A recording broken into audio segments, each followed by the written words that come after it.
Hello students, good morning. आज हमारे पास जो लेक्चर है उस लेक्चर के अंदर हम बायोजियोकेमिकल जो एविडेंस मीन्स बायोजियोग्राफिकल एविडेंस जो हमारे पास है जो इवोल्यूशन से रिगार्डेड है उनको हम डिस्कस करेंगे।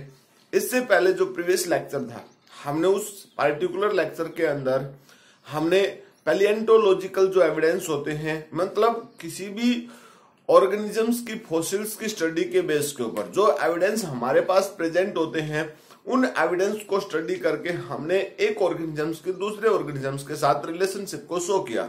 लेकिन आज हमारे पास किसी बायोजियोग्राफिकल एरिया के बेस के ऊपर हम ऑर्गेनिजम्स के बीच में क्या रिलेशनशिप है उसको रिप्रेजेंट करते हैं। तो सबसे पहले हमारे पास जो टॉपिक है what you mean by the biogeography. ठीक है, सबसे पहले हमारे पास what you mean by the biogeography.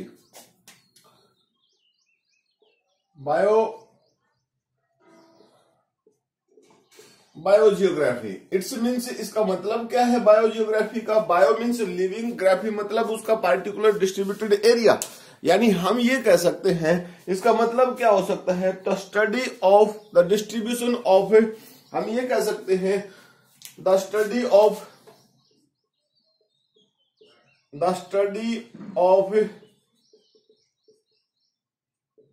distribution of different plants and animals at a area। कोई भी एरिया जो प्रेजेंट है हमारे पास उस एरिया के ऊपर एनिमल्स का और प्लांट का जो डिस्ट्रीब्यूशन है, ठीक है, ये एरिया इन द वर्ल्ड बोल सकते हैं at a area in the world. ठीक है, वर्ल्ड के अंदर किसी पार्टिकुलर एरिया के ऊपर जो डिस्ट्रीब्यूशन है डिफरेंट प्लांट्स का और एनिमल्स की स्पीसीज का उसको हम किस में काउंट कर सकते हैं, बायोजियोग्राफी में काउंट कर सकते हैं। अब बायोजियोग्राफिकल कंडीशंस के बेस के ऊपर अगर हम देखें अबाउट 250 बिलियन ईयर एगो, about 250 billion year ago, about 250 millions of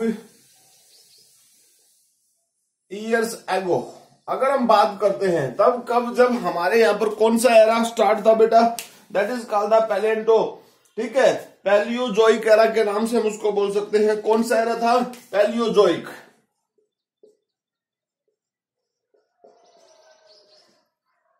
Palaeozoic जो एरा था उस पर्टिकुलर टाइम के अंदर, ठीक है, द टोटल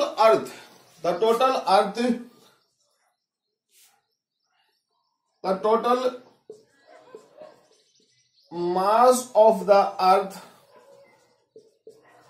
कॉल्ड पेंजिया। अब इसको हम क्या बोल सकते हैं,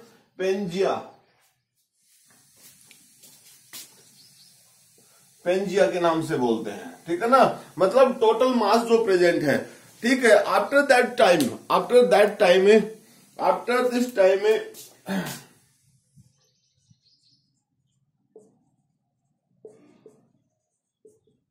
the mass the Pangaea are break down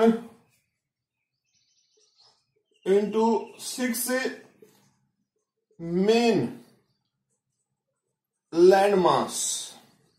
ठीक है, किस में कन्वर्ट हो गया, 6 मेन लैंड मासेस में कन्वर्ट हो गया। और 6 मेन लैंड जो है बेटा उनको हम किसके नाम से बोलते हैं, that is called the biogeographical realms called. अब उनको हम किसके नाम से बोल सकते हैं, उनको बोल सकते हैं हमें बायोजियोग्राफिकल रिलम्स। उसको हम क्या बोल सकते हैं, बायोजियोग्राफिकल रिलम्स। अब वो 6 बायोजियोग्राफिकल रिलम्स जो है उनके अंदर एक तरीके से ऑर्गेनिजम्स का जो डिस्ट्रीब्यूशन है वो डिस्ट्रीब्यूशन से उनकी पार्टिकुलर कंडीशंस के बेस के ऊपर है। अब हमारे पास जो 6 जियोग्राफिकल रिलम्स हैं वो कौन कौन से हैं। अब वो 6 बायोजियोग्राफिकल जो रिलम्स हैं हमारे पास है, वो एक तरीके से एविडेंस का काम करते हैं। वो किस चीज के एविडेंस का काम करते हैं, जो हमारे पास बायोजियोग्राफिकल डिस्ट्रीब्यूशन है एनिमल्स का या प्लांट्स का, उनके लिए एक एविडेंस का काम करते हैं। और 6 रिलम्स हमारे पास कौन कौन से हैं, six biogeographical realms are divided on the basis of a distribution. On the basis of they are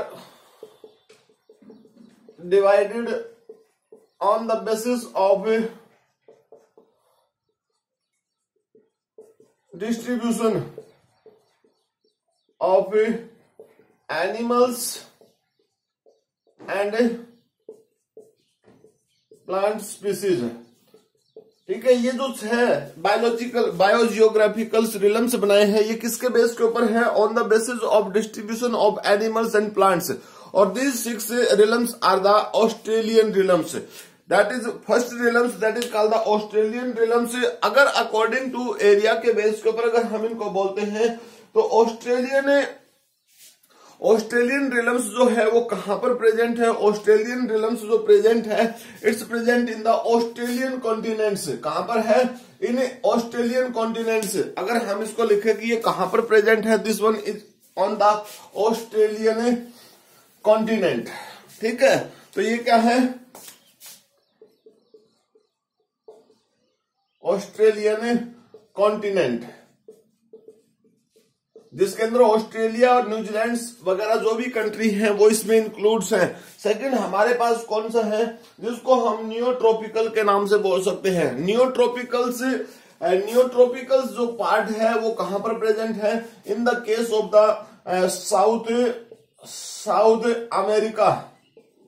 south American continent, जिसमें ब्राजील, चिले वगैरह, पेरू, उरुग्वे जो ये कंट्रीज प्रेजेंट है वो सब इसमें साउथ अमेरिकन कॉन्टिनेंट्स में प्रेजेंट है, यानी नियोट्रॉपिक उसके नाम को बोलते हैं। देन हमारे पास है इथोपियंस। इथोपियन मीन्स, इथोपियन जो हमारे पास है, इथोपियन का मतलब है अफ्रीकन कॉन्टिनेंट, जो प्रेजेंट क्या है, अफ्रीकन कॉन्टिनेंट्स के नाम से हम जिसको बोलते हैं। ओरिएंटल के नाम से अगर हम बात करते हैं तो ओरिएंटल जो हमारे पास है। अब इस ओरिएंटल के केस में कुछ कंट्रीज इंक्लूड हैं, like Japan, south and north Korean country etcetera. ठीक है, येलो सी जो है, साउथ चाइना, नॉर्थ चाइना सी जो है, येलो जापानियन सी जो प्रेजेंट है, वो सब रीजन इसके अंदर आता है। नाउ द पैलियार्कटिक का मतलब क्या है, जिसको हम यूरेशिया, जिसको हम किसके नाम से बोल सकते हैं भाई, यूरेशियन रीजन के नाम से बोल सकते हैं। यूरेशियन रीजन मतलब जिसमें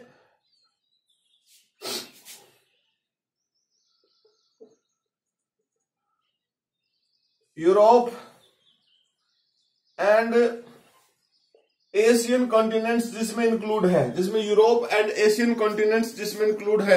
and near Arctic, near Arctic का मतलब क्या है, नियर आर्कटिक का मतलब हम बोल सकते हैं जिसमें हमारे पास क्या चीज है भाई, साउथ नॉर्थ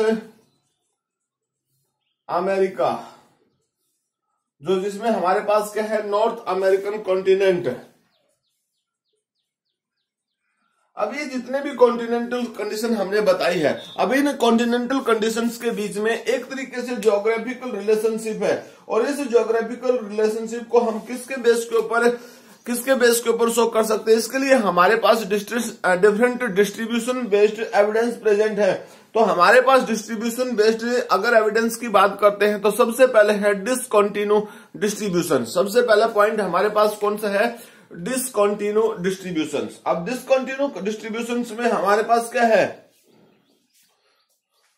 अब देखिए सबसे पहले हमारे पास यहां पर अगर हम एग्जांपल्स के बेस के ऊपर बात करते हैं तो डिसकंटिन्यू डिस्ट्रीब्यूशंस में क्या है, देखिए सबसे पहले हमारे पास यह एविडेंस की फॉर्म में क्या है,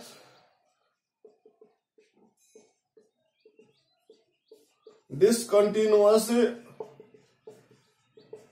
डिस्ट्रीब्यूशन। डिसकंटिन्यूअस डिस्ट्रीब्यूशन से ये जो वर्ड है, इस वर्ड से अपने आप ही पता चलता है कि ये जितने भी जियोग्राफिकल रिलम्स थे एक टाइम पर about 250 billion year ago, all are combined to convert into a Pangaea. अब पेंजेनियल जो पार्ट प्रेजेंट है, इसका मतलब अगर किसी पार्टिकुलर रीजन की हम बात करते हैं तो उस पार्टिकुलर रीजन के अंदर ऑर्गेनिजम्स की नंबर ऑफ स्पीसीज जो है वो सेम प्रेजेंट होगा। अगर मान लीजिए वो ब्रेक डाउन होंगे तो इसका मतलब क्या है कि किसी पार्टिकुलर रीजन के ऊपर जो स्पीसीज प्रेजेंट होती थी वो स्पीसीज का भी डिस्ट्रीब्यूशन डिफरेंट कॉन्टिनेंट्स पे यानी डिफरेंट रिलम्स पे होगा, तो उनके बीच में कोई ना कोई रिलेशनशिप प्रेजेंट होगी। अभी उसी रिलेशनशिप के बेस के ऊपर अगर हमें अपने सामने अगर एविडेंस की बात करते हैं तो हम ये कह सकते हैं descendant of the common ancestor. In some cases हम ऐसा भी कह सकते हैं descendant of common ancestor.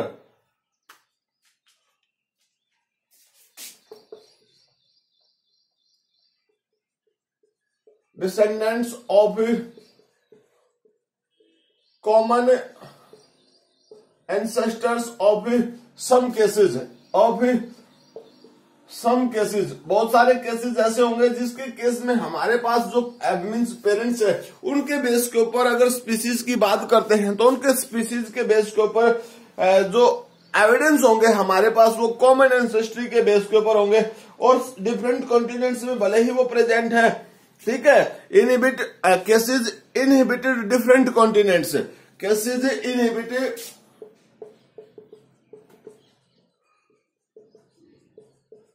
Different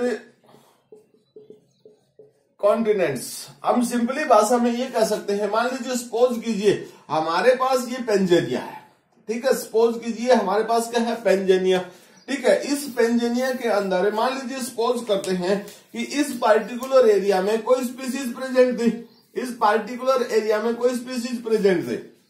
अब जब डिस्ट्रीब्यूशन की बात हुई तो मान लीजिए सपोज कीजिए ये पेंजेनिया है, it's break down into different parts like that, this one is divided in this part and again this is divided in this part. तो अगर हम यहाँ पर बात करते हैं तो ये जो रीजन प्रेजेंट है हमारे पास, जो ये रीजन प्रेजेंट है, इस रीजन के अंदर ये सभी स्पीसीज प्रेजेंट है, लेकिन एक कॉन्टिनेंट हमारे पास इधर सेपरेट हो गया। अगर हम देखते हैं कुछ टाइम बाद तो ये जो रीजन था इस तरीके से ये एक कॉन्टिनेंट में कन्वर्ट होगा। इधर वाला जो रीजन है हमारे पास it's is also divided into another continents और एक इधर वाला हमारे पास रीजन बन गया। अब इन सभी रीजन्स के अंदर कोई ना कोई स्पीसीज का मेंबर गया है, यहाँ पर स्पीसीज के मेंबर हमारे पास गए, यहाँ पर भी स्पीसीज के मेंबर हमारे पास गए और यहाँ पर भी स्पीसीज के मेंबर हमारे पास गए। इसका मतलब क्या है, जब ये रिलम्स जो है, जियोग्राफिकल रिलम्स जो है पहले इस पार्टिकुलर रीजन में प्रेजेंट थे, यहाँ रिलम्स के बेस के ऊपर अगर हम देखते हैं तो एक Pangaea are divided into different geographical realms. अब जो ये जियोग्राफिकल रिलम्स बने हैं इस रिलम्स के अंदर भी नंबर्स ऑफ स्पीसीज प्रेजेंट है, चाहे वो एनिमल्स की स्पीसीज है चाहे वो प्लांट की स्पीसीज है। तो ये डिस्ट्रीब्यूशन जो है, इस डिस्ट्रीब्यूशन को ही हम एक तरीके से डिसकंटिन्यू डिस्ट्रीब्यूशन के नाम से बोलते हैं। ऐसे में हमारे पास डिफरेंट एनिमल्स के एग्जाम्पल्स प्रेजेंट हैं जो एक तरीके से डिसकंटिन्यू डिस्ट्रीब्यूशन की बात करते हैं। फॉर एग्जाम्पल एलिगेटर की बात कर सकते हैं, लंग फिश की बात कर सकते हैं, कैमल्स की बात कर सकते हैं, मैग्नोलियन की बात कर सकते हैं। ये हमारे पास सब डिसकंटिन्यू एक तरीके से डिस्ट्रीब्यूशन के एग्जाम्पल्स हैं। तो हमारे पास जो एग्जाम्पल्स है हम उनको लिख देते हैं कि कौन कौन से एग्जाम्पल्स हमारे पास प्रेजेंट है। एलिगेटर्स हैं, लंग फिश है, ठीक है। इसके लिए हमारे पास एग्जाम्पल की बात करते हैं तो यहाँ पर एग्जाम्पल कौन कौन से हैं, एग्जाम्पल है हमारे पास लंग फिशेज, जो डिफरेंट एरियाज के अंदर डिफरेंट टाइप की लंग फिशेज हैं, उन जिनके डिसेंडेंट जो एंसेस्टर है वो कॉमन प्रेजेंट है। एलिगेटर, एलिगेटर्स हैं, ठीक है। कैमल्स हैं, इसके साथ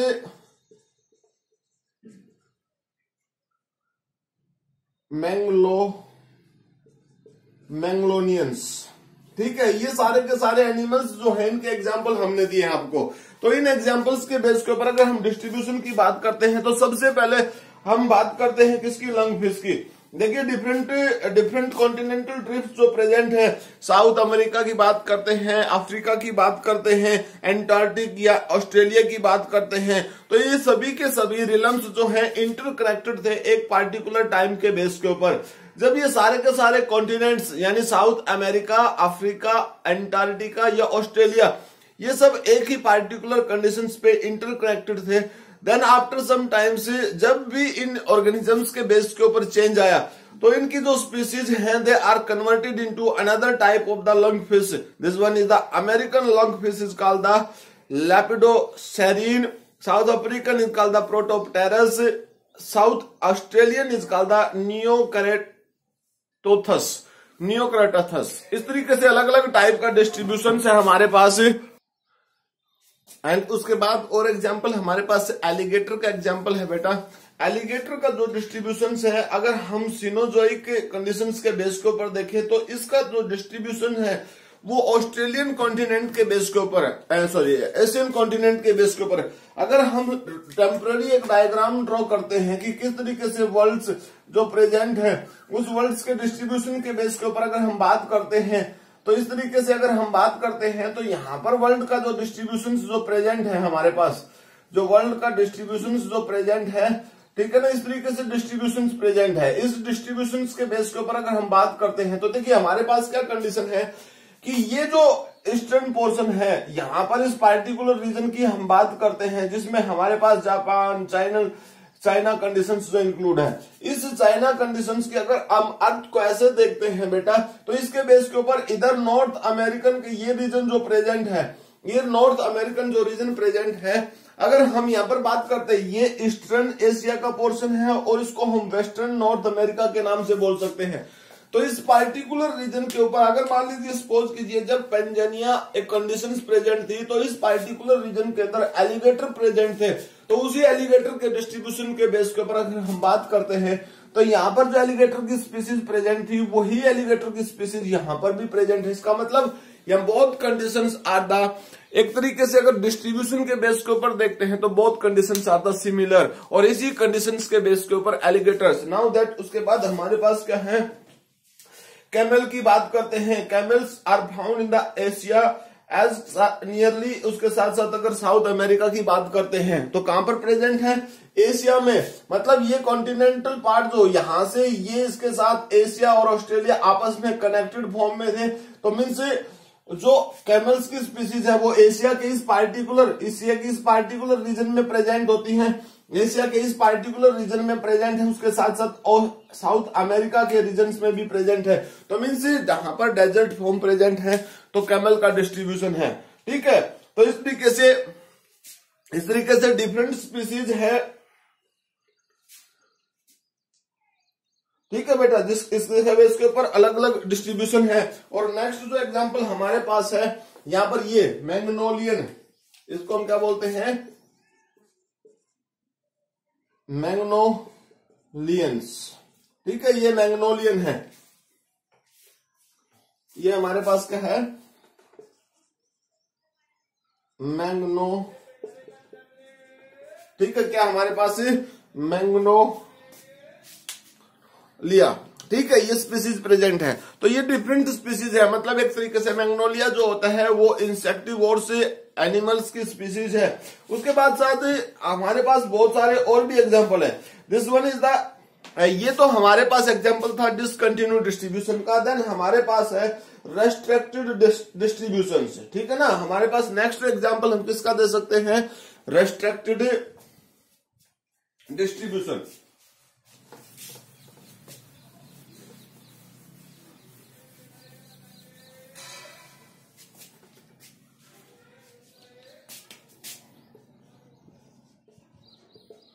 रेस्ट्रिक्टेड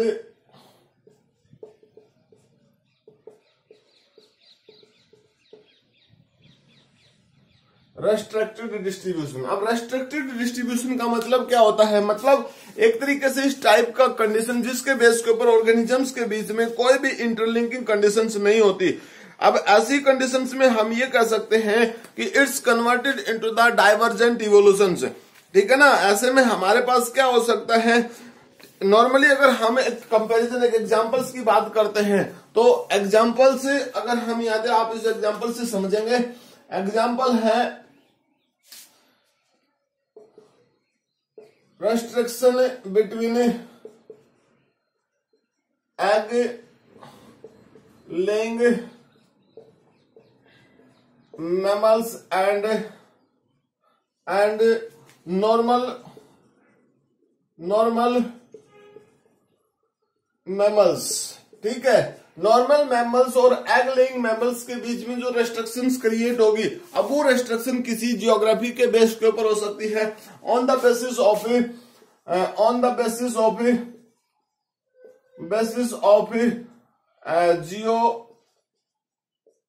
जियोग्राफिकल एरिया। ठीक है, किसी जियोग्राफिकल एरिया के बेस के ऊपर जो रेस्ट्रिक्शंस बन गई, अब after this restrictions these characters are converted into,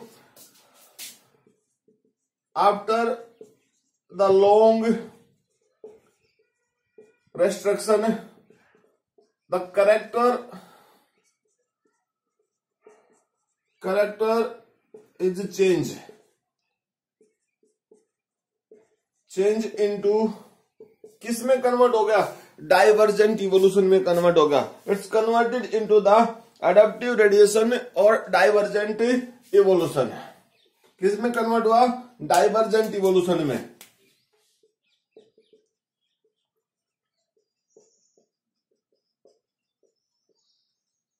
और इसको हम क्या बोल सकते हैं?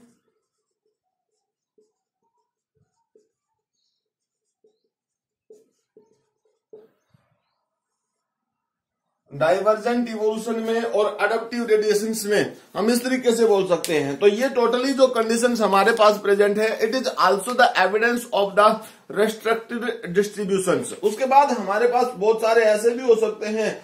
अब हम एक तरीके से एग्जांपल्स की बात कर सकते हैं, life on to the ocean islands. हम ये भी एक एग्जांपल दे सकते हैं, life on the ocean islands. तो इसके लिए भी हमारे पास डिफरेंट एग्जांपल है। ठीक है, Galapagos island discovered by the Darwin. ठीक है, डार्विन फिंचेज का हम एग्जांपल दे सकते हैं, life distribution on A ocean island. हम ये एग्जांपल दे सकते हैं, लाइफ ऑन ओशियन आइलैंड्स। ठीक है, ये एग्जांपल दे सकते हैं, इसके ऊपर दे सकते हैं हम एग्जांपल बेटा। तो इसमें एग्जांपल हमारे पास क्या है? Darwin finches. हम इसके लिए एग्जांपल क्या दे सकते हैं? डार्विन फिंचेज का एग्जांपल दे सकते हैं। एग्जांपल हमारे पास क्या है?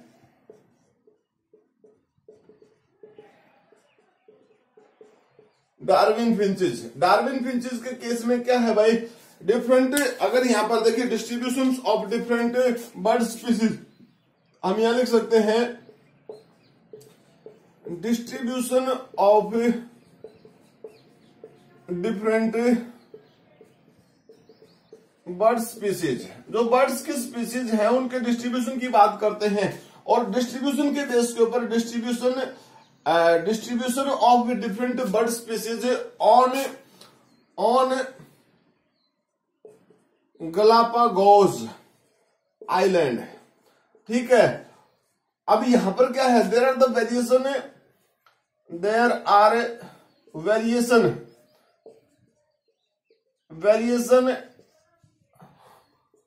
On the basis of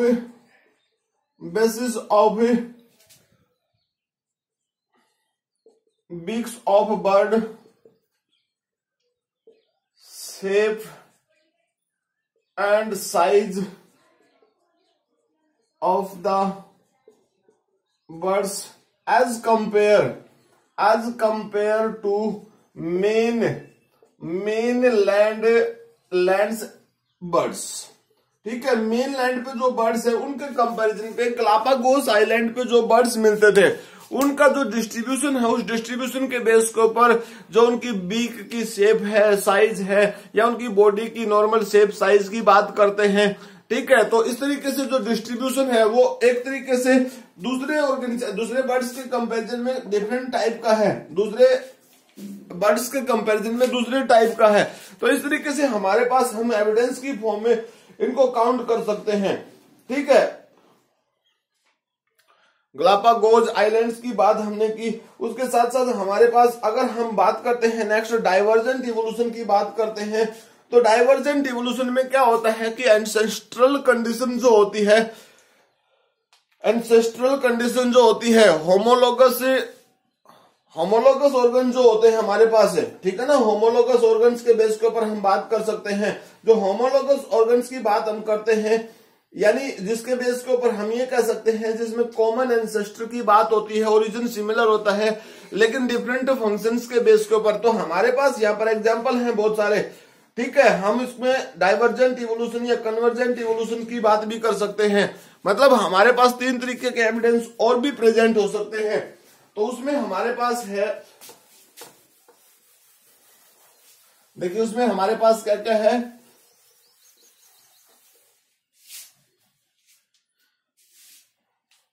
divergent evolution,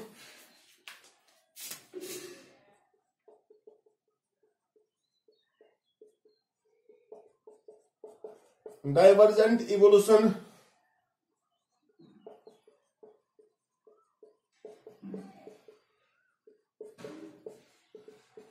then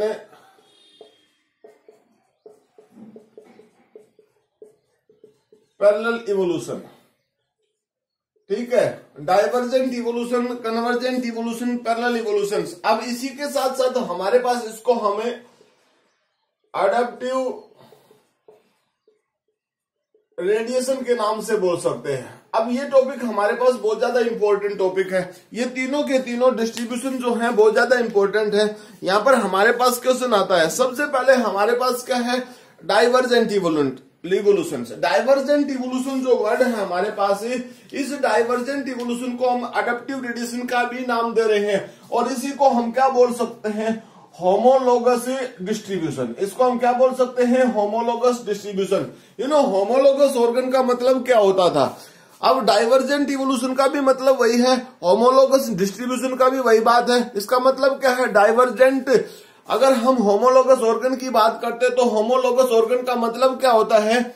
अब देखिए हमारे पास होमोलोगस वर्ड से डाइवर्जेंट इवोल्यूशन का मतलब क्या होता है, मतलब ए टाइप ऑफ अगर हम यहां देखते हैं तो इसमें क्या है, a type of evolution, a type of evolution in which the parents और द ओरिजिन, द पेरेंट्स और origin of the organisms are similar but their distribution change due to change in a habitats, यानी organisms की जो habitat है वो change हुई। उन change हुई हैबिटेट के बेस के ऊपर ऑर्गेनिजम्स के जो बॉडी का अपीयरेंस है, जो कैरेक्टर है, वो सभी कैरेक्टर्स भी एक तरीके से चेंज हो गए। उसके बेस के ऊपर हम बोल सकते हैं, जैसे नॉर्मली प्रिमिटिव मार्सुपियल्स ऑर्गेनिजम्स जो प्रेजेंट है, नॉर्मली जो प्रिमिटिव मार्सुपियल्स ऑर्गेनिज्म जो प्रेजेंट है, या आप ये कह सकते हैं कि नॉर्मली जो हमारे पास मैमल्स की बात करते हैं, श्रू लाइक जो मैमल्स प्रेजेंट है, उन श्रू लाइक मैमल्स के केस में से जो डिस्ट्रीब्यूशन हुआ, डिफरेंट टाइप्स की मैमल्स की स्पीसीज जो बन गई, फ्लाइंग बैट्स है, स्विमिंग सील है, आर्बोरियल हैगिंग स्लोथ है, या आर्बोरियल क्लाइंबिंग स्क्वेल्स प्रेजेंट है। ये सभी जो ऑर्गेनिजम्स प्रेजेंट है हमारे पास, ये सभी ऑर्गेनिजम्स हमारे पास इसी के केस में एग्जांपल्स हैं। तो यहाँ पर हमारे पास कुछ एग्जांपल्स हैं। ये एग्जांपल जो हमारे पास प्रेजेंट है, श्रू लाइक ऑर्गेनिजम्स, ओरिजिन सिमिलर है और इसके पेरेंट्स भी सिमिलर है। इसके साथ साथ ये जो डिस्ट्रीब्यूशन है डिफरेंट टाइप्स के मैमल्स का, ये डिस्ट्रीब्यूशन जो प्रेजेंट है on the basis of the adaptive radiation है। इसके साथ साथ एक और एग्जांपल है जो हमारे पास है, जिसके केस में हमारे पास प्रिमिटिव मार्सुपियल्स मैमल्स प्रेजेंट है और वो कन्वर्ट हो जाते हैं डिफरेंट केसेस में। This all examples are the basis on to the adaptive radiation, यानी डाइवर्जेंट इवोल्यूशंस। ठीक है। उसके बाद हमारे पास नेक्स्ट करेक्टर है, ये तो हमारे पास डाइवर्जेंट था। नेक्स्ट करेक्टर हमारे पास है कन्वर्जेंट इवोल्यूशन के बेस के ऊपर। नेक्स्ट हमारे पास है कन्वर्जेंट इवोल्यूशन। अब कन्वर्जेंट इवोल्यूशन का मतलब क्या है, मतलब डाइवर्जेंट इवोल्यूशन और कन्वर्जेंट इवोल्यूशन का अगर हम बात करते हैं तो कोई ज्यादा डिफरेंस नहीं है। सिर्फ और सिर्फ डिफरेंस क्या है हमारे पास, सिर्फ और सिर्फ डिफरेंस में क्या फर्क है कन्वर्जेंट इवोल्यूशन में और डाइवर्जेंट इवोल्यूशन में। अब देखिए हमारे पास क्या है, कन्वर्जेंट इवोल्यूशन है। कन्वर्जेंट इवोल्यूशन की बात हम कैसे कर सकते हैं, जैसे हमारे पास डाइवर्जेंट के केस में सिमिलर पेरेंट्स प्रेजेंट था और सिमिलर पेरेंट्स के अंदर से ही ऑर्गेनिजम्स का मॉडिफिकेशन हुआ, यानी ओरिजिन सिमिलर था। तो इस कन्वर्जेंट को हमें एनालोगस डिस्ट्रीब्यूशन बोल सकते हैं। इसका मतलब क्या है, the organism which have different parents but मतलब पेरेंट्स डिफरेंट है, या हम ये कह सकते हैं origin different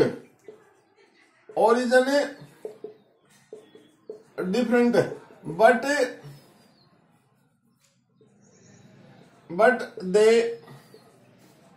lies in the same habitat. So after some time they look like similar। ठीक है, हम ये कह सकते हैं अगर मान लीजिए कोई ऑर्गेनिज्म से बहुत जिनके पेरेंट्स अलग अलग टाइप के हैं, लाइक दैट अगर एग्जाम्पल की बात करते हैं तो बेटा जैसे एक्वेटिक हैबिटेट की बात करें, एक्वेटिक हैबिटेट में अगर हम बात करते हैं तो देखिए हमारे पास क्या है, फिशेज है और वेल है। इन दोनों का कंपैरिजन कीजिए। फिशेज तो पाइसिस में आती हैं, पाइसिस जो क्लास है, और वेल जो है वो किस में आती है, मैमल्स में आती है। तो सिर्फ और सिर्फ क्या है, ओरिजिन डिफरेंट है इनके केस में, और जो इनकी हैबिटेट है उस हैबिटेट के बेस के ऊपर ये सभी एक पार्टिकुलर ग्रुप्स में, मतलब हमें ऐसी महसूस होती है कि both are the similar in case of that. इसके साथ साथ हम क्या कह सकते हैं बेटा, जैसे हमने और एग्जांपल दिए थे, जैसे इंसेक्ट के केस में फ्लाइंग हैबिटेट की बात हमने की थी और बर्ड्स के साथ उनका कंपैरिजन किया था। बर्ड्स और insect both are showing the flight habitat but having origin are different, दोनों का ओरिजिन जो है वो डिफरेंट है। उसके बाद नेक्स्ट हमारे पास क्या है, पैरेलल इवोल्यूशन। पैरेलल इवोल्यूशन का मतलब क्या हो सकता है कि अलग अलग पेरेंट्स हैं, लेकिन अलग अलग पेरेंट्स जो है उनके बीच में एक फिजिकल बैरियर क्रिएट होता है, और उसी फिजिकल बैरियर के साथ साथ उन ऑर्गेनिजम्स की स्पीसीज के अंदर सेम टाइप का एक तरीके से इवोल्यूशन होता है, और वो सेम टाइप का इवोल्यूशन जो है उन ऑर्गेनिजम्स को डिफरेंट रखता है। ठीक है ना, वो सेम टाइप का जो इवोल्यूशन है उन ऑर्गेनिजम्स की स्पीसीज को डिफरेंट रखता है। तो पैरेलल इवोल्यूशन की बात अगर हम करते हैं, ठीक है ना, पैरेलल इवोल्यूशन के केस में हम क्या कह सकते हैं कि भाई जो ऑर्गेनिजम्स की स्पीसीज है वो ऑर्गेनिजम्स की स्पीसीज इंटरडिपेंडेंट है, they showing the interdependent development. ठीक है,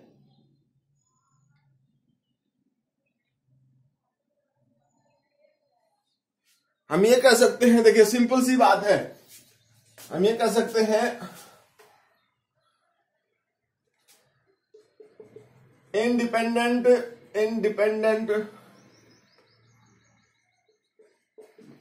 development between two species of the same parent. ठीक है, independent development of two species of the same parents in a same habitat, same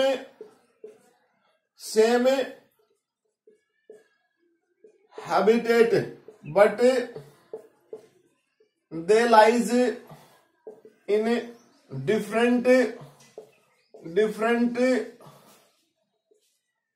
geographical area, आप ये कह सकते हैं कॉन्टिनेंट। अलग अलग कॉन्टिनेंट्स पे वो स्पीसीज प्रेजेंट है, लेकिन उनके पेरेंट्स जो थे वो सिमिलर थे। अब उन पेरेंट्स की सिमिलरिटी के बेस के ऊपर वो अलग अलग कॉन्टिनेंट्स में रहते हैं। अब हमारे पास क्या है, यहाँ पर हम डेवलपमेंट की बात कर सकते हैं, जैसे wolf and Tasmanian wolf relationship show कर सकते हैं। वुल्फ एंड तस्मानियन वुल्फ, इन दोनों ऑर्गेनिजम्स के बेस के ऊपर कॉन्टिनेंटल बेस, अगर इनकी मॉर्फोलॉजी की बात करते हैं तो both are that similar to each other से, ठीक है। उसके साथ साथ हमारे पास क्या है भाई, आंट ईटर है या नमबैट आंट ईटर है, ठीक है। हमारे पास क्या है, जैसे आंट ईटर है या नमबैट आंट ईटर, इस तरीके से बहुत सारे केसेस में है। जैसे हमारे पास हम म्यूल की बात कर सकते हैं, म्यूल है जो मार्सुपियल म्यूल से सेपरेट है। इस तरीके से फ्लाइंग स्केल्स है या हमारे पास फ्लाइंग फ्लैंजर्स है। इस तरीके से जो डिस्ट्रीब्यूशन है डिफरेंट स्पीसीज का वो अलग अलग एरिया के बेस के ऊपर अलग अलग टाइप का है। तो ये सब एविडेंस जो हमारे पास एविडेंस है, ये सभी एविडेंस हमारे पास जियोग्राफिकल एविडेंस में इंक्लूड है। इन जियोग्राफिकल एविडेंस के साथ साथ बहुत सारे ऐसे एविडेंस भी होते हैं जिनको हमें एक तरीके से हम बायोकेमिकल एविडेंस के नाम से भी बोल सकते हैं, या फिर टैक्सोनॉमी के बेस के ऊपर भी हमारे पास डिफरेंट टाइप्स के एविडेंस है।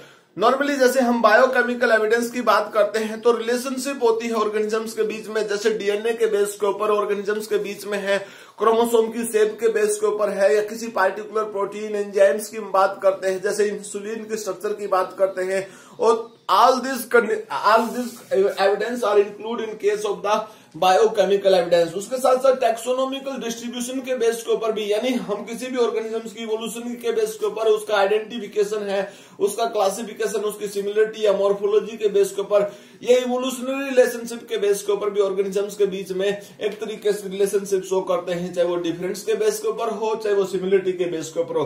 तो आज का जो लेक्चर हमारे पास था, इस लेक्चर के अंदर हमने जितने भी टाइप के जो एविडेंस होते हैं उसको फिनिश कर दिया है। और आज के लेक्चर में हमने बायोजियोग्राफिकल जो एविडेंस है हमारे पास, उन एविडेंस के बारे में मैंने आपको बताया। सबसे लास्ट टॉपिक जो एविडेंस के केस में मैंने आपको बताया था, जिसमें डाइवर्जेंट इवोल्यूशन, कन्वर्जेंट इवोल्यूशन और पैरेलल इवोल्यूशन, यहां से हमारे पास क्वेश्चन 100% आता है 12th क्लास फाइनल एग्जाम के अंदर। तो आप इस टॉपिक को बहुत अच्छी तरीके से पढ़ेंगे बेटा। आपके लिए जो भी डेट अनाउंस होगी यूटी के लिए, तो उसमें हमारे पास सिलेबस के तौर पर हमारे पास सेकेंड यूनिट का जो फर्स्ट चैप्टर है, principle of inheritance and variations, वो हमारे पास, हम उसमें से यूटी लेंगे।